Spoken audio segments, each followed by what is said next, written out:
तो hello guys, नमस्कार, स्वागत है इस चैनल में। कैसे हो आप सब? आई होप कि आप सब बहुत ही अच्छे होंगे और आप लोगों की जो बीएसटीसी की तैयारी है वो भी बहुत ही अच्छे से चल रही होगी।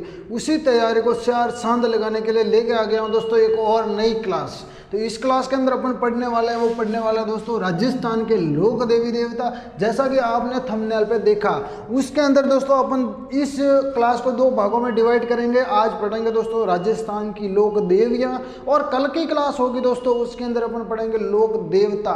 जी हाँ दोस्तों, अपन पहले पढ़ेंगे लोक देवियाँ, उसके बाद लोक देवता। और इसके अंदर भी अपन दोस्तों पहले ये पढ़ेंगे कि कौन से वंश की कुल देवी है दोस्तों और उनका मंदिर कहाँ पर है, ठीक है। और उसके बाद दोस्तों अगली क्लासें होगी, उसके अंदर अपन दोस्तों इन लोक देवी देवताओं को डिटेल से पढ़ेंगे, ठीक है। तो स्टेप बाय स्टेप अपन की क्लास है वो शुरू हो रही है दोस्तों, और आप सबको दोस्तों इसका भागीदार बनना है और दोस्तों अब की बार बीएसटीसी के अंदर टॉप कर जाना है, ठीक है। और दोस्तों आप अभी अच्छे से पढ़ोगे तो आगे दोस्तों टीचर बनकर, अध्यापक बनकर आप लोग दोस्तों बच्चों को अच्छे से पढ़ा पाओगे। तो अभी दोस्तों आप लोगों को ध्यान से पढ़ना है। तो चलिए क्लास करते हैं शुरू। इससे पहले क्लास को थोड़ा सा अपने दोस्तों के साथ शेयर करो। यदि आप नए हो तो चैनल को सब्सक्राइब कर दो, बेल आइकन को ऑल पे प्रेस कर देना ताकि अगली क्लास आते ही नोटिफिकेशन आप सबको मिल जाए। तो चलिए शुरू करते हैं। जो दोस्तों अपन जो पढ़ने वाले हैं वो पढ़ने वाले राजस्थान की लोक देवियाँ, और दोस्तों कल की क्लास के अंदर अपन पढ़ेंगे राजस्थान के लोक देवता। तो ठीक है दोस्तों, आज की पहली जो अपनी दोस्तों क्लास है और पहला ही टॉपिक है दोस्तों वो है करणी माता। तो करणी माता का जो मंदिर है दोस्तों वो कहाँ पे है? देशनोक के अंदर। सभी को पता होगा दोस्तों कहाँ पर है? देशनोक के अंदर।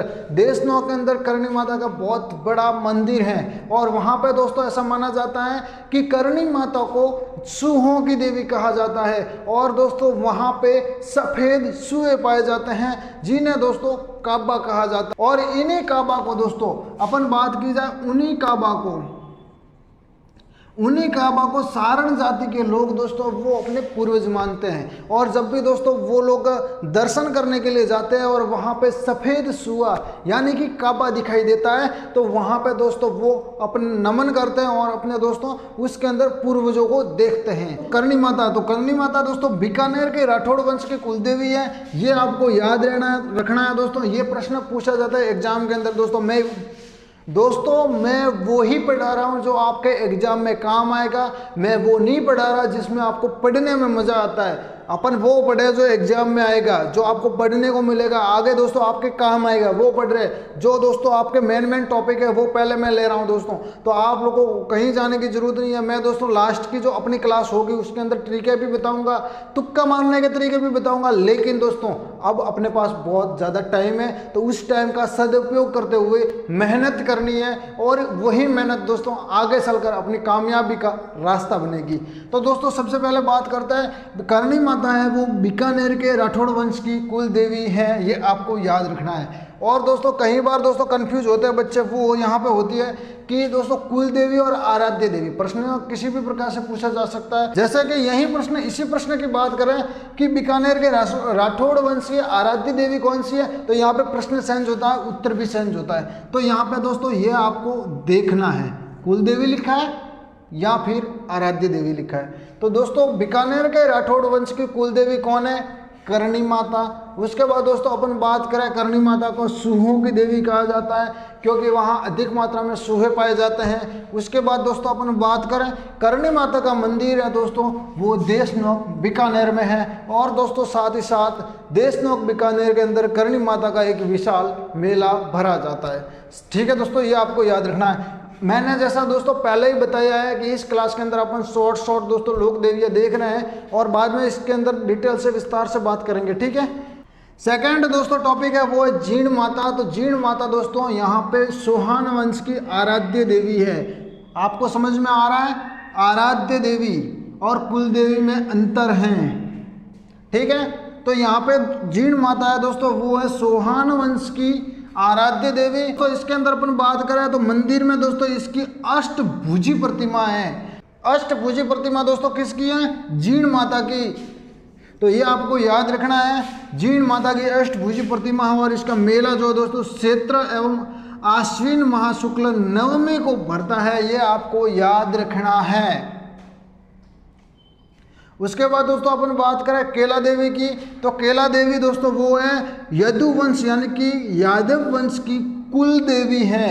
ये आपको याद रखना है। यादव वंश की कुल देवी कौन है? केला देवी। केला देवी का मेला कहाँ पे भरता है दोस्तों? करौली धौलपुर के अंदर। ये आपको याद रखना है। उसके बाद दोस्तों अपन बात करें, इनके आराधना में लांगुरिया गीत गाया जाता है और इनका मंदिर त्रिकुट पर्वत पे दोस्तों है और इसका विशाल मेला दोस्तों वो लक्खी मेला के नाम से जाना जाता है। ये आपको याद रखना है। राजस्थान के अंदर लक्खी मेला के नाम से दोस्तों एक ही मेला जाना जाता है, वो है दोस्तों केला देवी का मेला। यहाँ पे दोस्तों अगली देवियों की बात की जाए तो शीला देवी, जिसका नाम है दोस्तों अन्नपूर्णा देवी। वास्तविक नाम है दोस्तों वो है अन्नपूर्णा देवी, तो उसके नाम से दोस्तों फेमस हैं और दोस्तों इनको शीला देवी के नाम से भी जाना जाता है। और यहाँ पे दोस्तों अपन बात करें, जयपुर के कछवा वंश की आराध्य देवी हैं। आपको जैसा कि मैंने स्टार्टिंग में बताया, आराध्य देवी और कुल देवी में अंतर है, ये आपको ध्यान में रखना पड़ना है। आराध्य देवी है या कुल देवी है। तो मैंने जैसा कि दोस्तों बताया आप लोगों को, कोई जब भी मेरी क्लास में आओ दोस्तों, एक कॉपी और एक पेन आपके हाथ में ही होना चाहिए। जैसे जैसे मैं बता रहा हूँ आप नोट करते जाओ ताकि एग्जाम में आपके काम आएगा, ठीक है। तो शीला देवी है जयपुर के कछवा वंश की एक आराध्य देवी हैं और इनका मंदिर दोस्तों आमेर जयपुर में भरता है। ये आपको ध्यान में रखना है। उसके बाद अपन बात करें जमुवाय माता। जमुवाय माता दोस्तों वो है ढूंढाड़ के कछवा राजवंश की कुल देवी। ये आपको याद रखना है। ढूंढाड़ के कछवा राजवंश की कुल देवी कौन है? जमुवा माता। और जमुवा माता दोस्तों वो है, उनका मंदिर कहाँ पे है? जमवा रामगढ़ जयपुर के अंदर। तो जयपुर के अंदर इनका मंदिर है। ढूंढाड़ के कछवा वंश की जो है वो राजवंश की कुल देवी हैं, ये आपको याद रखना है। और मंदिर और मेला दोस्तों यहाँ ही पे भरता है, जमवा रामगढ़ जयपुर के अंदर। उसके बाद दोस्तों अपन बात करें आई माता की, तो आई माता का जो दोस्तों वो है सीरवी जाति के क्षेत्रियों की कुल देवी है। किसके? सीरवी जाति के क्षेत्रियों की कुल देवी हैं। ये आपको याद रखना है। कॉपी के अंदर नोट करते रहना ताकि दोस्तों आपको जब भी रिवीजन करो, रिवीजन में वो सारा का सारा काम आए आपके, और एग्जाम के टाइम में दोस्तों आपको कॉन्फिडेंस के साथ वहाँ पे लिख सको। आप लोगों के लिए दोस्तों छोटा सा मोटिवेशन है, शिक्षा वो शेरनी का दूध है, जो भी पीता है दहाड़ता है। और आप भी चाहते हो BSTC के एग्जाम हॉल के अंदर दहाड़ना, तो लिखना शुरू कर दो।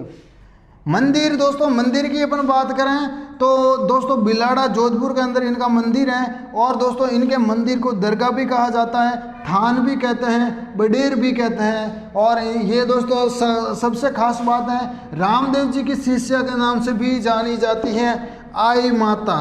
उसके बाद दोस्तों बात करें रानी सती की, तो रानी सती को दोस्तों दादी के नाम से भी जाना जाता है।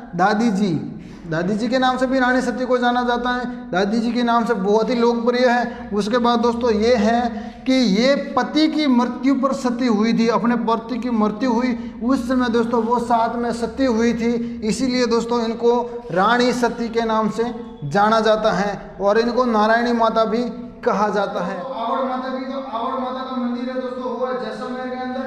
और अपन बात करें दोस्तों जैसलमेर के भाटी राजवंश की कुल देवी कौन है दोस्तों? भाटी राजवंश की बात करें तो भाटी राजवंश की कुल देवी कौन है? आवड़ माता। ये आपको ध्यान में रखना है। और इनका मंदिर दोस्तों बात करें तेमड़ पर्वत पे स्थित है। कौन सा पर्वत है? तेमड़ पर्वत। और इनके समरूप को दोस्तों किस नाम से जाना जाता है? सुगर सीढ़ी के नाम से जाना जाता है इनके स्वरूप को। ये ध्यान में रखना है आपको। उसके बाद बात करें सुगाली माता। सुगाली माता का मंदिर कहाँ पे स्थित है? आपको ध्यान है तो कमेंट सेक्शन में अंदर कमेंट करो, सुगाली माता का मंदिर कहाँ पे है? आहुआ के ठाकुर परिवार की कुल देवी है ये सुगाली माता दोस्तों। और अब बात करें इस देवी की प्रतिमा के दोस्तों 10 शीर 54 हाथ है। कई बार प्रश्न पूछा गया है, ये कई बार BSTC के अंदर ये प्रश्न पूछा गया है और आप लोगों को ध्यान में भी होगा। 10 शीर 54 हाथ के नाम से कौन सी देवी जानी जाती है? ऐसी कौन सी देवी हैं जिनके 10 सिर और 54 हाथ है? कई बार घुमा फिरा के प्रश्न आया है, लेकिन हर बार आप लोग गलत कर देते हो। ये प्रश्न एग्जाम के अंदर आते हैं, ना कि दोस्तों आप लोगों के मनोरंजन वाले प्रश्न आते हैं। आप लोगों को दोस्तों ये पढ़ना पड़ेगा। यदि आप पढ़ते हो तो ही एग्जाम के अंदर क्वालिफाई कर पाओगे। तो आप लोगों को वीडियो देखने के साथ साथ दोस्तों आपको पढ़ना पड़ेगा। कॉपी के अंदर, नोटबुक के अंदर नोट करना पड़ेगा। आप लोगों को एक बार नहीं 2 बार पढ़ना पड़ेगा।